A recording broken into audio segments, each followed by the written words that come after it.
Bore da i chi gyd, a chroeso cynnes yn enw'r arglwydd Iesu Grist.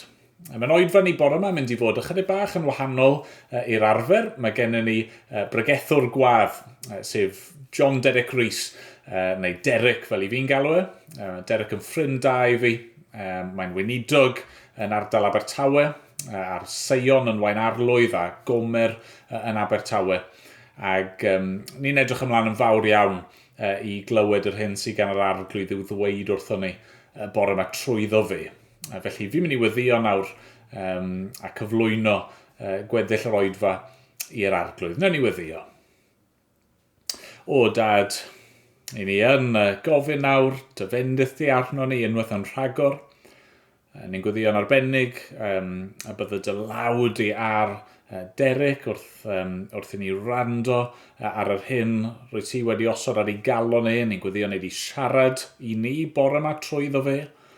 Ni'n gweddio wneud i fendithio y gwaith rwy ti'n i'w wneud yn Abertawe a'r ardal honno. Arglwydd ni'n gweddio bydde yna ffrwyth ac bydde yr ysbryd glân yn gweithio'n rymus iawn yn yr ardal honno. Dad, wneud i fod yn agos ato ni nawr, os gweli di fod yn dda. Dad, i ni'n dyfolu di, ac i ni'n gofyn nawr wrth i ni ganu a darllen dy air a gwrando ar y gair yn cael ei esbonio, a wneud i gynhesu'n calonnau ni. Ac gad i ni fod yn ymwybodol o dy bresenoldeb di. Dad, bydd gyda ni, am ein bod ni'n gofyn yn enw ac yn heiddiant yr arglwydd Iesu Grist. Amen. Amen. Ni'n mynd i ganu gyda'n gilydd.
Wel nawr mae Bedwyr yn mynd i ddarllen a gweddio i ni. Yna bydd Derek yn rhoi stori i'r plant a byddwn ni'n canu unwaith eto cyn bod Derek yn pregethu ac yn esbonio'r gair i ni. Felly drosodd i Bedwyr. Tranoedd, yr oedd Ioan yn sefyll eto gyda 2 o'i ddisgyblion. Ac wrth wylio Iesu'n cerdded heibio, meddai, dyma oen Duw. Clywodd ei 2 ddisgybl ef yn dweud hyn, ac eithant i ganlyn Iesu. Troes Iesu, ac wrth ei gweld yn canlyn, dywedodd wrthynt, beth yr ydych chi'n ei geisio? Dywedasant wrtho, Rabi, Ystyr hyn o'i gyfieithu yw athro. Ble wyt ti'n aros? Dywedodd wrthynt, dewch i weld. Felly aethant a gweld lle yr oedd yn aros. Ar diwrnod hwnnw arosant gydag ef. Yr oedd hi tua 4 y prynhawn. Andreas, brawd Seimon Pedr, oedd un o'r ddau a ddaeth i ganlyn Iesu ar ôl gwrando ar Ioan. Y peth cyntaf a wnaeth hwn oedd cael hyd o'i frawd Seimon, a dweud wrtho, yr ydym wedi darganfod y Meseia. Hynny yw o'i gyfieithu Crist. Daeth ag ef at Iesu. Edrychodd Iesu arno a dywedodd, ti yw Seimon, fab Ioan. Dy enw fydd Cephas. Enw a gyfieithir Pedr.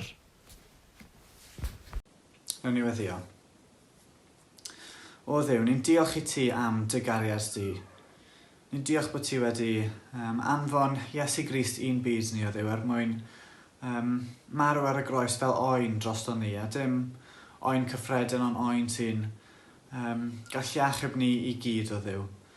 Ni'n diolch bod ti wedi gosod y ffordd yma i ni allu troi ata ti mewn gweddi, troi ata ti yn ein pryderon, a bod ti wedi gosod y ffordd yna i cael gwared o'n camweddau ni o Dduw. Ni'n diolch i ti gymaint am hynny. Ni'n gofyn nawr y bydde ti'n helpu ni i fod yn disgyblion well i ti yn gallu rhannu fel mae Ioan yn neud taw Iesu yw oen Duw, a bod wedi dod mwyn cael gwared o'n pechodau ni. Ni'n diolch i ti gymaint am hynny. A ni'n diolch hefyd bod ni'n gallu gweld dy fawredd di yn y Gwanwyn. Ni'n gweld pob math o dyfiant newydd a bywyd newydd, a ni'n diolch bod hynny'n dangos dy fawredd di a dangos dy greadigaeth di. Ni'n gweddio nawr hynny di helpu ni allu ganolbwyntio, i allu gwrando ar y gair sydd i glywed heddiw. A bydde ti'n ei nerthu ni trwy'r gair yma, a bydde ni'n gallu tyfu'n agosach a tyfu'n gryfach yn ei cariad tuag ato ti. Ni'n gweddio hyn yn haeddiant Iesu Grist. Amen. Felly ni'n mynd i gael stori o'r Beibl, a heddi i ni gael stori am ddyn o'r enw Zacchaeus. A gobeithio bych chi'n mwynhau ni'n dweud y stori, a bydd gyda ni 3 cwestiwn i chi ar y diwedd i weld bych chi wedi dysgu. Aeth Iesu i dref Jericho, ac roedd yn mynd drwy'r dref. Roedd dyn o'r enw Zacchaeus yn byw yno. Doedd y bobl ddim yn hoffi Zacchaeus llawer. Doedd e ddim yn dyn neis iawn. Mae dwyn ein afian ni. Mae dyn cas. Ni ddim yn hoffi fe. Roedd Zacchaeus yn casglwr trethu. Roedd e'n casglu yr arian roedd y Rufeiniaid yn gwneud i bobl roi iddyn nhw, ac oedd e wastad yn mynd am mwy o arian nag oedd e fod. Roedd arno eisiau gweld Iesu. Oedd e wedi clywed bod Iesu yn dod i'r dref. Ond roedd Zacchaeus yn ddyn byr iawn ac yn methu ei weld am fod gormod o bobl o'i gwmpas. Roedd Zacchaeus ddim yn gallu gweld dros pennau y pobl o'i amgylch. Rhedodd lawr y stryd, a dringo coeden oedd i lawr y ffordd lle roedd Iesu'n mynd mwyn gallu gweld. Dyma fe'n dringo reit lan i dop y goeden ac edrych mas trwy'r dail. Pan ddaeth Iesu at y goeden, edrychodd i fyny a dweud wrth Zacchaeus, Zacchaeus, tyrd i lawr. Mae rhaid i mi gael cinio gyda ti heddi. Dringodd Zacchaeus i lawr ar unwaith, a roi croeso brwd i Iesu i'w di. Dere mewn, dwedodd Zacchaeus. Roedd y bobl welodd hyn ddim yn hapus o gwbl. Roedden nhw'n cwyno a mwmblan. Pam mae Iesu eisiau bwyta hefo fe? Pam mae Iesu di mynd i di Zacchaeus? Ond dyma Zacchaeus yn dweud wrth Iesu arglwydd, Dwi'n mynd i roi hanner popeth sydd gen i i'r rhai sy'n dlawd. Ac os ydw i wedi twyll o pobl a chymryd mwy o drethu nag y dylwn ni, dwi'n mynd i dalu 4 gwaith cymaint yn ôl iddyn nhw. Meddai Iesu, mae'r bobl sy'n byw yma yn Jericho wedi gweld beth yw achubiaeth heddi. Mae Zaccheus wedi ei faddau ac wedi newid. Fel ni wedi gweld, o bywyd Zaccheus wedi newid yn llwyr pan nath e ddod yn ffrind i Iesu. Nath e newid yn gyfan gwbl. A mae Iesu eisiau ni fod yn ffrindiau gyda fe hefyd. Nawr, ydych chi'n barod am y cwis? Dyma'r 3 cwestiwn. Cwestiwn gyntaf. Beth nath Zaccheus dringo? Ydych chi'n cofio? Beth yw'r ateb, Cadi? Coeden. Da iawn chi, os ych chi wedi dweud coeden. Pwy oedd Zaccheus yn trio ei weld? Chi'n cofio? Cadi, pwy oedd Zaccheus yn trio ei weld? Iesu. Da iawn chi, gobeithio bod chi wedi dweud Iesu hefyd. A cwestiwn olaf, ble gafodd Iesu cinio y diwrnod yna? Chi'n cofio? Lle gafodd Iesu cinio, Cadi?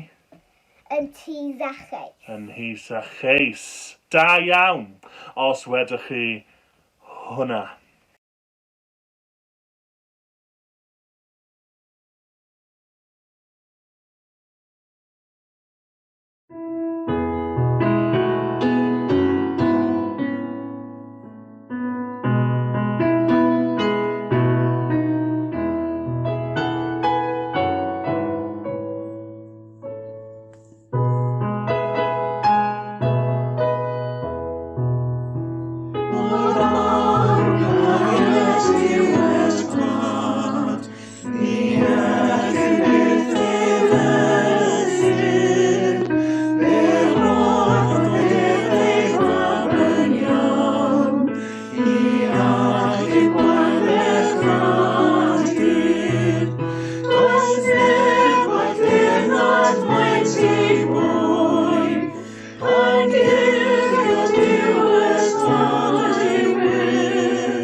Yn gwawd y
Wel, yn gyntaf gai diolch i chi am y cyfle i gael rhannu ac am yr gwahoddiad i fod gyda chi heddi yn eich gwasanaeth chi. Bod ni ar wahân yn gorfforol, yn un yng Nghrist ac yn un mewn meddwl wrth i ni gwrdd yn ei enw fe. Felly gawn ni weddio cyn i ni ddechrau. Arglwydd, ni diolch i ti am dy air di, a ni gofyn i ti siarad i ni heddi Arglwydd. Ni gofyn Arglwydd i ti siarad mewn i'n colonnau ni, mewn i'n bywydau ni, mewn i'n sefyllfaoedd ni Arglwydd. Ni ddim yma jyst i derbyn mwy o wybodaeth, ond i gael nabod ti yn well. Diolch Arglwydd yn enw ti. Amen. Wel, un diwrnod oedd Ioan Fedyddiwr yn siarad gyda'i ddisgyblion. Tra mae fe'n anerch grŵp daeth Iesu, cefndir Ioan tuag atyn nhw. Dyma Ioan yn stopio a gan bwyntio at Iesu. Mae'n gweiddi edrychwch oen Duw. Ar ôl clywed hyn, dyma dau o'i ddisgyblion, Andreas a mwy na thebyg Ioan, yn dilyn Iesu fel disgyblion iddo fe. Edrychwch oen Duw. Mae Duw ei hunain yn dod i'r byd, ac mae'n cael ei alw'n oen. Dim byd brenhinol iawn neu uchel ei statws am oen. Ond dyna mae Ioan Fedyddiwr yn ei alw fe. Edrychwch oen Duw. Lle troi at hen stori yn y Beibl, un yn ail lyfr Beibl, llyfr yr Exodus.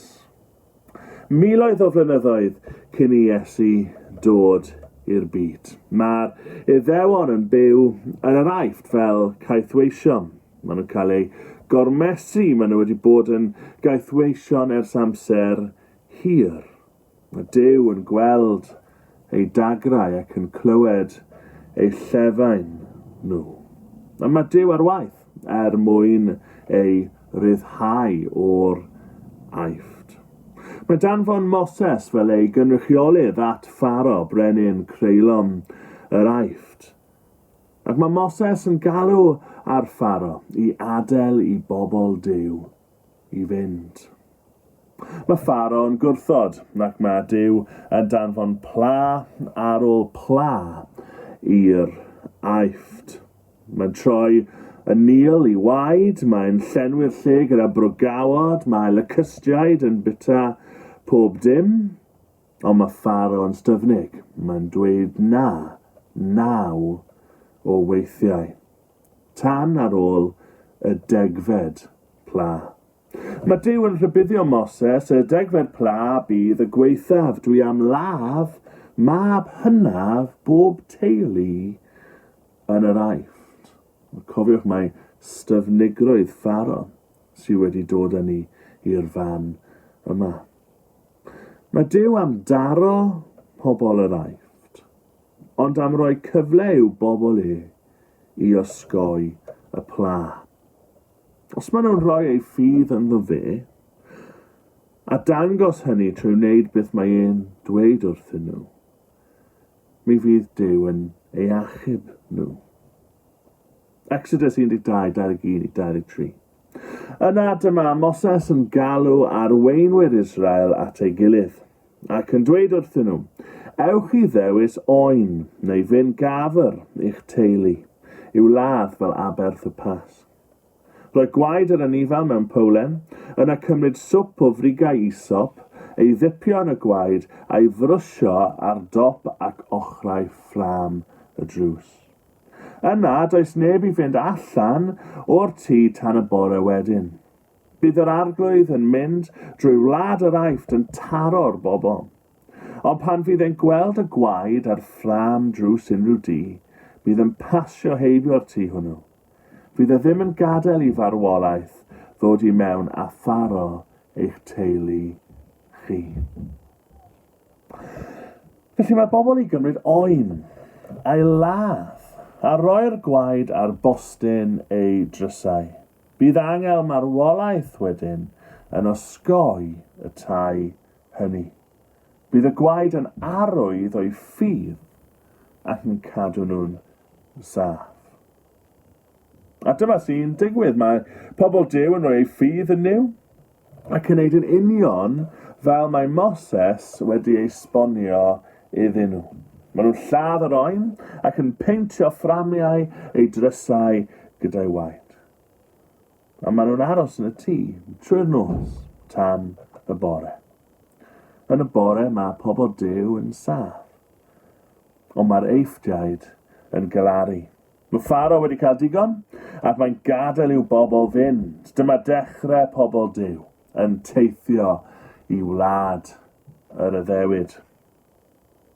Mae Duw yn dweud wrth ei bobl maen nhw i ddathlu y digwyddiad yma bob blwyddyn. Yn wir, dyma brif o wyl yr Iddewon, y Pesach neu'r Passover neu y Pasg, gair i ni fel Cristnogion wedi mabwysiadu. Maen nhw'n dathlu y Pesach trwy bwyta gyda'i teuluoedd. Ac maen nhw'n bwyta pryd o fwyd penodol iawn. Maen nhw'n bwyta cigoen a bara fflat, ac mae yna plat gyda 6 bwyd symbolaidd arni. Enw'r plat yma yw'r plat sedar. Y 6 beth sydd ar y plat yw'r perlysiau chwerw, i gofio am chwerwder Caethwasiaeth. Parsli mewn dŵr hallt i gofio am ddagrau yr Iddewon yn yr Aifft. Maror, rhyw fath o horseradish, eto i gofio am y dioddefaint yn yr Aifft. Charoset, sef cymysgedd o gnau a ffrwythau, sy'n edrych fel y mortar, sement oedd y caethweision yn yr Aifft yn defnyddio. A wy, oherwydd mae wy yn fynd yn galed pan mae'n cael ei coginio. Mae'n mynd o fod yn feddal i fod yn galed. Mae hwn yn symbol o'r Iddewon yn aros yn cadw ei ffydd yng ngwyneb dioddefaint. A 6yd peth yw asgwrn oen, i gofio am yr oen gafodd ei ladd, mwyn iddyn nhw gallu fod yn saff ar y noson olaf yna yn yr Aifft. Pob blwyddyn, o'n nhw i gofio am yr oen gafodd ei ladd, mwyn iddyn nhw cael byw. Pob blwyddyn, o'n nhw i ganolbwyntio ar y darlun yma o aberth oen yn rhoi ryddhad i bobl Duw. Mae Iesu Grist yn dathlu yr wyl yma y noson cyn iddo gael ei ladd.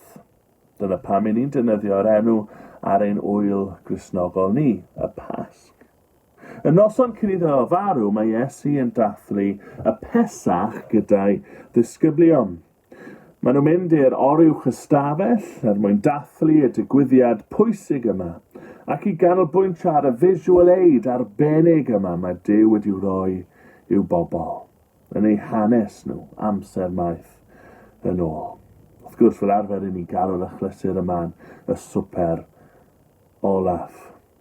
Os ych chi'n darllen yr hanes yn yr Efengylau, mae yna un peth diddorol iawn ar goll o'r swper olaf. Mae'r bara yna, ond does ddim sôn am oen yn y swper olaf.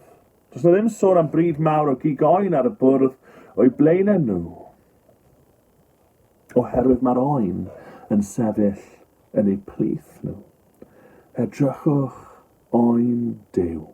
Iesu Grist yw'r oen. Dychmygwch, dathlu'r Pesach. A mae'r oen go iawn. Yr un mae pob Pesach arall wedi bod yn pwyntio ato, yn sefyll gyda chi, yn eistedd gyda chi ar gyfer y wledd. Iesu Grist yw'r oen.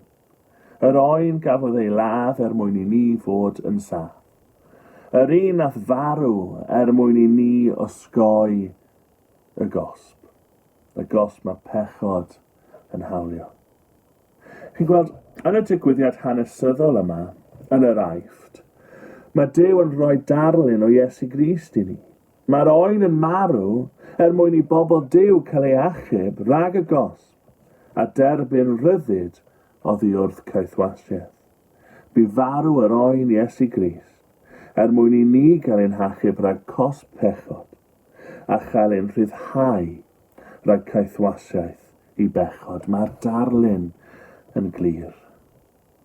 Oedd rhaid i'r Iddewon yn yr aifdroi ffydd yn new, a chredu bod y gwaed mynd i'w hachub nhw. Mae Duw yn galw arno ni i roi ein ffydd ynddo fe, ac i credu bod gwaed Iesu ar y groes yn ein hachub ni. Mae Pedr yn rhoi'r darlun yma i ni yn 1 Pedr 1:17 i 18. Talodd Duw bris uchel i'ch gollwng chi'n rhydd o wagedd y ffordd o fyw gafodd ei ffasio i lawr i chi gan eich hynafiaid. A dim pethau sy'n darfod fel arian ac aur gafodd ei defnyddio i dalu'r pris hwnnw, ond rhywbeth llawer mwy gwerthfawr. Gwaed y Meseia, oen perffaith Duw, oedd heb unrhyw nam arno. Talodd Duw bris uchel i'n gollwng ni'n rhydd. Nid oen sbar, nid oen dinod nath farw yn ein lle, ond Iesu Grist, mab Duw.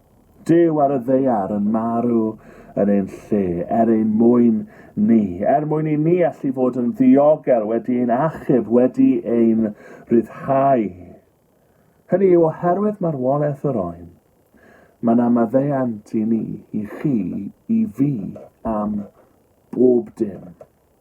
Mae yna ryddhad o'n heogrwydd ni, mae yna bywyd newydd i ni gyda Duw sydd yn para am byth. A dyma newyddion da y Pasg sy'n cael ei weld yn ddwfn yn yr Hen Testament a'i gyflawni yn Iesu Grist. Mae Duw yn ffurfioli y darlun yma wrth sefydlu y tabernacl ac yna y deml. Roedd yr offeiriad yn y deml i osod ei ddwylo ar oen di-nam fel symbol o drosglwyddo holl bechod y bobl i'r oen cyn i'r oen cael ei ladd.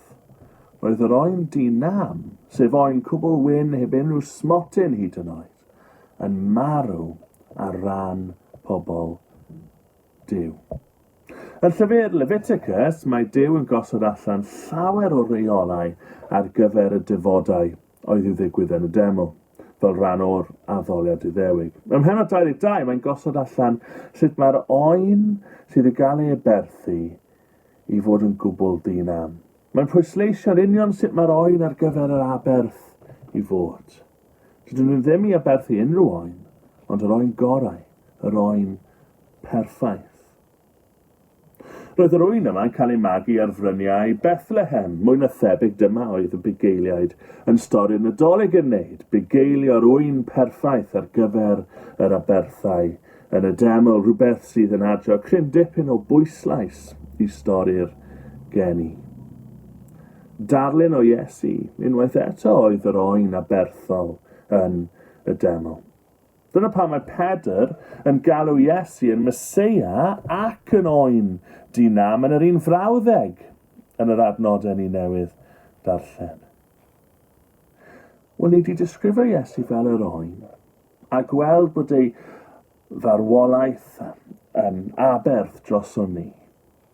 Beth am y pwyslais yma ar yr oen di-nam? Beth am y ffaith fod yr oen i fod yn ddi-nam? Dyna sy'n anhygoel am darluniau Duw, yr cysgodion a'r rhag ddweud mae Duw yn rhoi i ni. Mae yna gymaint o lefelau iddyn nhw. Iesu yw'r oen, ond fwy na hynny, Iesu yw'r oen di-nam. Mae'n pwysleisio perffeithrwydd Iesu Grist. Ni'n aml yn trafod ei farwolaeth, ond mae'n bwysig hefyd trafod bywyd Iesu. Cafodd Iesu ei demtio. Oedd Iesu yn gwbl ddynol fel ni, ond nath erioed pechu. Roedd Iesu yn gwbl ifydd i'w dad. Oherwydd hyn, mae aberth Iesu yn newid popeth. Oedd Iesu yn berffaith. Ac felly nid dyn pechadurus bu farw ar y groes, ond dyn perffaith. Gall rhywun eog ddim cymryd lle rhywun eog. Ond mae rhywun perffaith yn gallu cymryd ein lle. Mae perfeithrwydd Iesu yn gwbl hanfodol ar gyfer ei waith ar y groes. Bu farw oen perffaith Duw yn ein lle. Yr oen dinam. Dydyn ni ddim yn offrymu aberthau o anifeiliaid rhagor, oherwydd mae yr oen, mae yr aberth, wedi dod a wedi bod. Mae'r awdur i'r Hebreaid yn esbonio, o'ch chi arfer lladd anifeiliaid mewn ffydd, ond mae gwaed y Meseia yn cyflawni llawer iawn mwy. Mae glanhau'r gydwybod o'r pethau sy'n arwain i farwolaeth.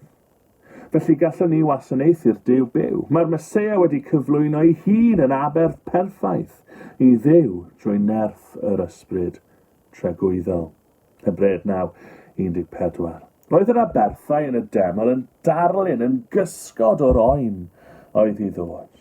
Roedd rhaid i'r Iddewon mynd yn ôl tro ar ôl tro mwyn aberthu eto ac eto, mynd â oen arall ac un arall.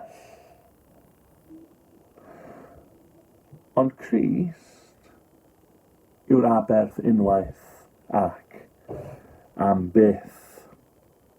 Dim ond unwaith oedd rhaid i Iesu farw, oherwydd fe yw oen Duw. Fe yw'r oen perffaith. Fe yw'r aberth perffaith. A nid offeiriaid nath cyflwyno yr aberth perffaith yma, ond yr aberth ei hunain. Iesu yw'r offeiriad a'r aberth. Nath ei ddewis fod yn aberth yn ein lle. A fe yw'r aberth perffaith yn hermau oedd e'n berffaith oherwydd nath erioed pechu. Ond fe yw'r aberth perffaith hefyd yn hermau fe oedd yr union un o ni angen iddo fynd i'r groes. Wrth i ni myfyrio ar berffeithrwydd Crist, mae'n neud i ni sylweddoli ein amherffeithrwydd ni. Ni wedi pechu, ni wedi torri cyfraith Duw. Ni wedi gwneud beth ni eisiau yn lle beth oedd eisiau. Tra bod e'n berffaith, i ni'n amherffaith. Tra bod e'n ddi-eog, i ni'n eog. Ond trwy fynd i'r groes yn ein lle, beth mae Crist yn neud yw dweud na i cymryd eich eogrwydd chi, a gewch chi rannu yn fy ddi-eogrwydd i, yn fy nghyfiawnder ni. Na i cymryd eich amherffeithrwydd chi, a gewch chi rannu fy mherffeithrwydd i. Gwn ni adael i hwnna syncio mewn am eiliad. Oen perffaith Duw yn cynnig rannu ei berffeithrwydd gyda ni, a mwy na hynny cymryd ein amherffeithrwydd ni arno fe. Mae e wedi yn barod, mae e wedi i'w aberthu, mae e wedi bod i'r groes. Os ydw i'n gofyn i Dduw am faddeuant, mae'n edrych arno fi, ac yn lle gweld fy amherffeithrwydd, mae'n gweld perfeithrwydd Iesu Grist. Yn lle gweld fy eogrwydd, mae'n gweld ei faddeuant. Pa wahaniaeth mae hwn yn neud? Wel, dim ond perfeithrwydd sy'n gallu sefyll ym mhresenoldeb Duw. Dim ond perfeithrwydd sy'n gallu bod mewn perthynas iawn â Duw. I ni ddim yn berffaith, ond oherwydd mae Crist yn rannu ei berffeithrwydd gyda ni, i ni'n gallu sefyll ym mhresenoldeb Duw.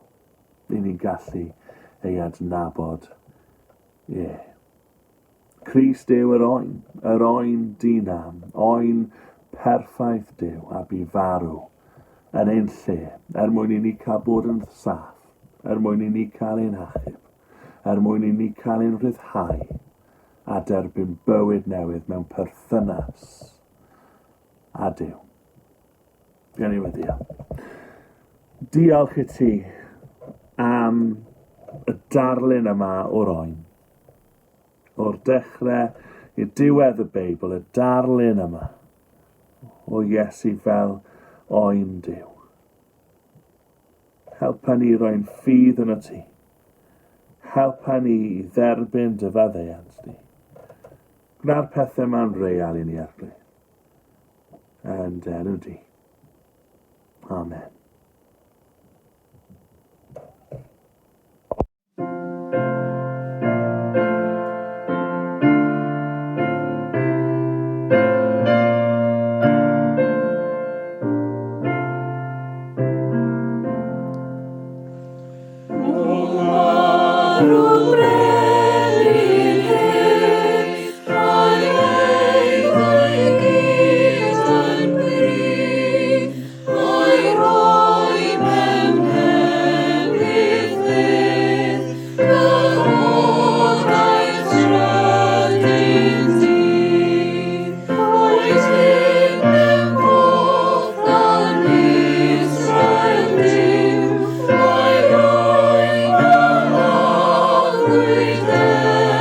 Son